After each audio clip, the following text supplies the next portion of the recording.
మీ business ఏదైనా మీ ఊర్లో promotion చేయాలంటే అది సుమన్ టీవీతోనే సాధ్యం. ఇప్పుడే సంప్రదించండి. Hi hello viewers, welcome to Suman TV. నేను మీ అమర్నాథ్. ఈరోజు మనం విశాఖపట్నం భీమిలి నియోజకవర్గంలో బక్కన్పాలెం మొదలవాడి దగ్గర అయితే ఉన్నాము. సో ఇక్కడ 234 బెటాలియన్ నెంబర్ సిఆర్పిఎఫ్ ఫోర్స్ అయితే ఉంది. వీళ్ళు ప్రతి సంవత్సరం ప్రతి పండుగను ఇక్కడ జరుపుకుంటూ ఉంటారు. సో ఆ సందర్భంగా ఈరోజు జగన్నాథుని రథోత్సవం అయితే కన్నుల పండుగగా జరిపారు.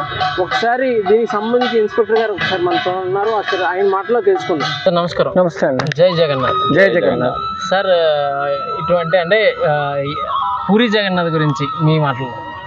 పూరి జగన్నాథ్ గురించి నా మాటల్లో చెప్పడం అంటూ ప్రత్యేకంగా ఏముండదండి. ఒక హిందూ అన్నాక, ఇండియన్ అన్నాక అందరికీ పరిచితమైన దేవుడు పూరి జగన్నాథుడు అన్నమాట. మన అతి పవిత్రమైన ధామాలలో ఒక ధామం పూరి ధామం అన్నమాట.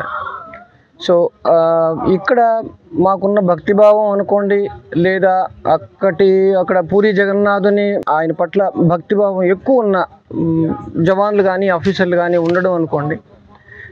ఈరోజు విశేషమైన పర్వదినాన ఏ రోజైతే అక్కడ పూరి జగన్నాథ రథయాత్ర జరుగుతుందో అదే రోజు గత 3 సంవత్సరాలుగా, ఇది 3వ సంవత్సరం అండి, 2 సంవత్సరాలుగా చేస్తున్నాం అనమాట రథయాత్ర. మా శాయశక్తుల మా జవాన్లు కానివ్వండి, అధికారులు కానివ్వండి, భక్తిభావంతో ఊరేగింపుగా చేసుకుంటాం అన్నమాట. ఇందాక మీరు చూసినట్లు మన గ్రామ పురవీధుల్లో ఊరేగింపుగా రథయాత్ర జరిగిందనమాట. మీరు చెప్పినట్లుగా దేశభక్తితో పాటు దైవభక్తి కూడా మాకు వంటబట్టిందండి ప్రత్యేకంగానే. ఈ జగన్నాథ రథయాత్రనే కాదు, ప్రతి పండుగ, సంక్రాంతి కానివ్వండి, గణేష్ చతుర్థి కానివ్వండి, ఇంకా జన్మాష్టమి, దసరా కానివ్వండి, విజయదశమి కానివ్వండి, అన్ని పండుగలు మేము ఇంతే శ్రద్ధాభక్తులతో చేసుకుంటామండి. ఇది ఒక ఆధ్యాత్మికత, మాకు ఒక ఇన్నర్ స్పిరిట్ని జనరేట్ చేస్తుందండి.